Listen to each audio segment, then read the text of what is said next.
أعوذ بالله من الشيطان الرجيم بسم الله والصلاة والسلام على رسول الله صلى الله عليه وسلم. All praises and thanks to Allah.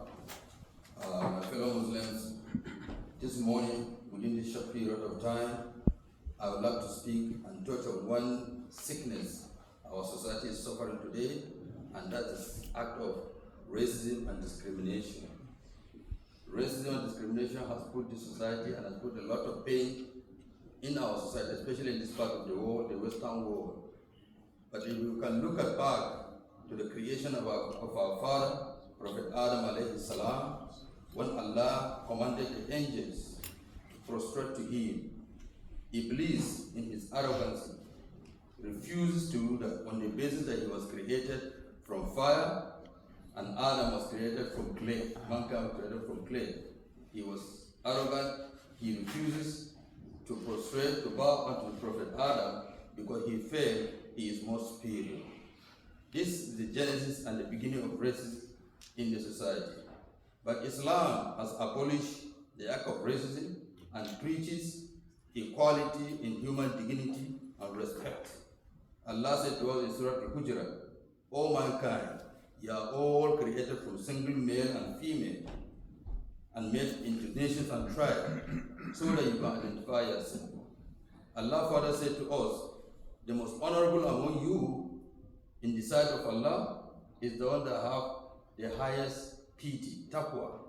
So the differences in us is in the heart, is from our performance, is from our faith, and that can only be determined by Allah. Nobody here in this world can know who is greater in terms of faith. It's only Allah that will know that, and that can be manifested at Yawm al-Qiyamah. The Prophet sallallahu alaihi wasallam, during his time in Medina and during his time, he embraces and honors all people around him, including the non-Arabs. If you can remember, during the time among the closest Sahabas to him, we have Salman, a Persian, we have Shuaib from Roma, and we have the popular Bilal, a slave from Ethiopia, Abyssinia. Those are people that were together with the Prophet. He respected them, they lived with him, they made history, they supported him in the struggle for Islam. He did not differentiate, he did not discriminate, he did not embrace, the Prophet didn't embrace only the Arabs.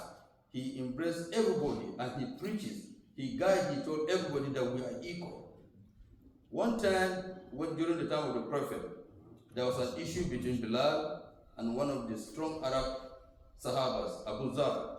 And Abu Zar told Bilal, "You are the son of a black mother." That statement made the Prophet very, very, very angry.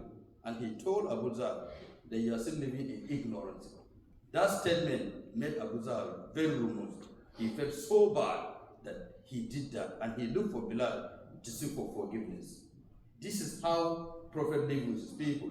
He did not support Abu Zar because Abu Zar was an Arab like him. No, but he told him that you are still living in ignorance.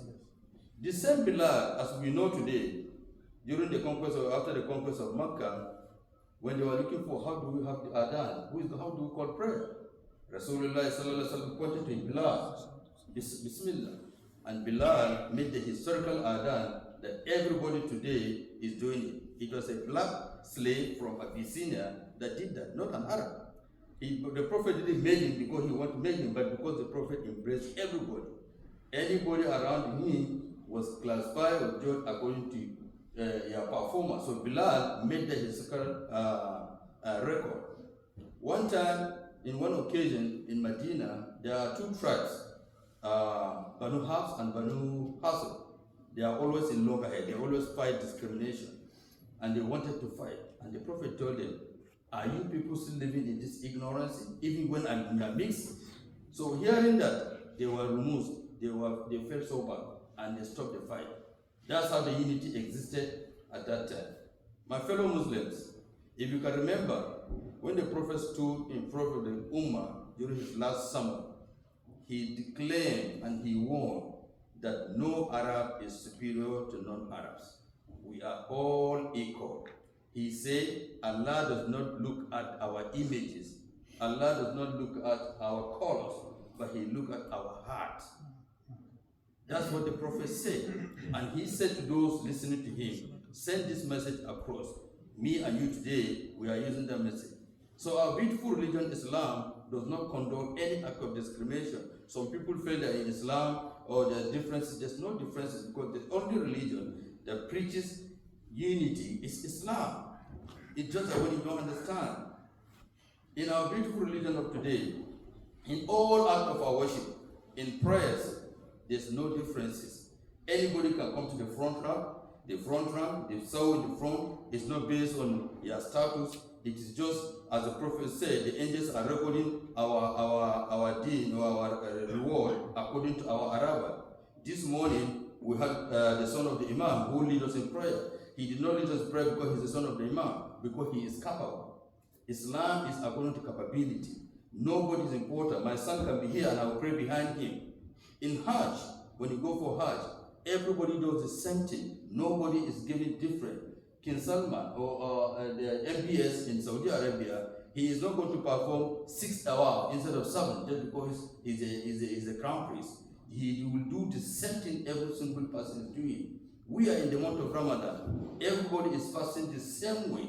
If you are fasting 12 hours, Imam Sayyid is fasting 12 hours, his son is going to fast 12 hours. No differences. We have equal access in worshiping Allah. We have equal access in doing our performance and doing the righteousness. So what I'm telling us this morning is for us to understand that our beautiful religion, Islam, encourages unity and discourage discrimination. There's no room for discrimination. There's no room for racism. We are all equal. I am standing in front of you talking, a black from Africa, and Arabs are here sitting down. There's no discrimination. We are all equal. The only difference is in your heart, and that can only be determined by Allah. So we are all brothers in Islam. As Allah said, as the Prophet ﷺ said, a Muslim is a brother to any other Muslim. So this is just a few things that I said I will remind you this morning, because time is limited. May Allah give us the ability to maintain the Ummah. May He continue to unite us as one. May He eliminate any sort of discrimination in us. May He see us as one, and inshallah, to enjoy the barakah of the remaining days of Ramadan, and all of us will meet ourselves in Al-Jannah. سبحانك وأشهد أن لا إله إلا أنت أستغفرك وأتوب إليك. السلام عليكم. بارك الله فيك.